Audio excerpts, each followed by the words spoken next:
Hey Quilt peeps, it's Tish from Cotton Candy Quilts, and I'm here with your Quilt Magic Minute. This week we're going to talk about binding. Are you always confused when you get to the end and you're trying to figure out what to do with the binding and how to get the ends to join?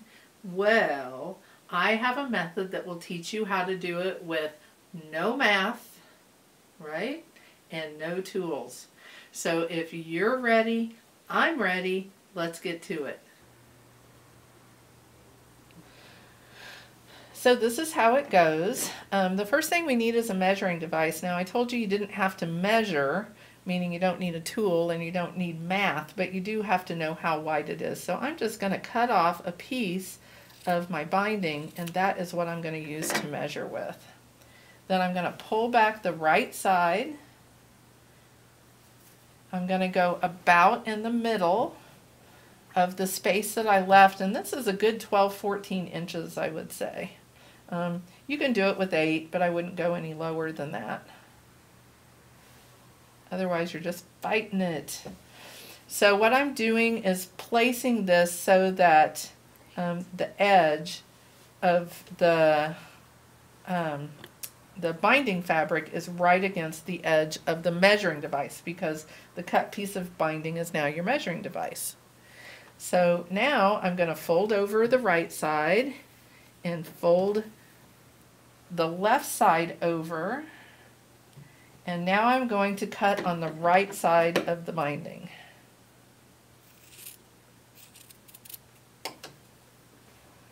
You can get that out of the way. So as you can see, on the right side there may be just a little bit extra fabric, and you can do it with a little less, but if you have too much fabric there, you're just going to end up with too much to put in. Oops. And then you'll have a lump. So I'm measuring again to make sure that it goes right to the right place, and that looks pretty good. It's about 1/8 of an inch short, which is fine. Same size, 1/8 of an inch short is fine. Anything, if you're over, then it's too much. And then I take away this. Now comes the magic. If you wonder what this is, by the way, this is piping on the edge of this particular quilt. So the first thing I'm going to do is I have the quilt toward me and the binding away. So the edge of the quilt is up here. We don't want it turned around the other way. This is really important. And whether you are right or left-handed, it does not matter. You are going to take the right side of your binding. You're going to open it up. You're going to roll it towards you like this. That direction is absolutely important, because if you open it up and go like this, it's not going to work. So you open it up and you're going to turn it right sides up by rolling it towards you. And then on the other side, you're going to open it up and you're going to hold it and put right sides together, so that you end up with a funny little point there. You see that? So we have sort of a point.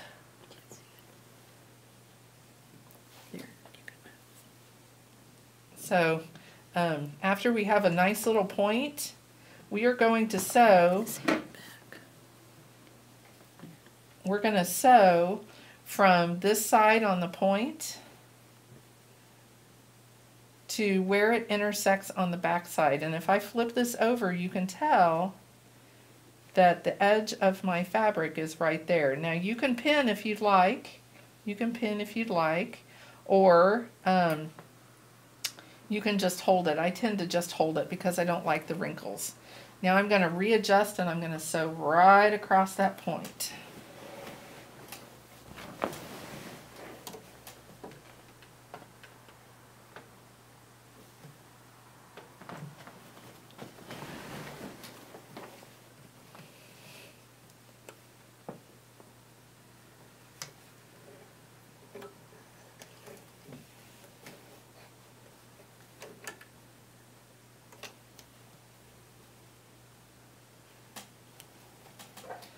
So I'm right at the top point, which I can see, and I'm going to sew to right here, because I can kind of put my finger there and tell where that is, and you want to make sure all your wrinkles are out.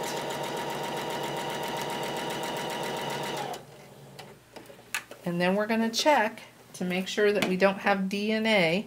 DNA is good for humans, not so good for binding.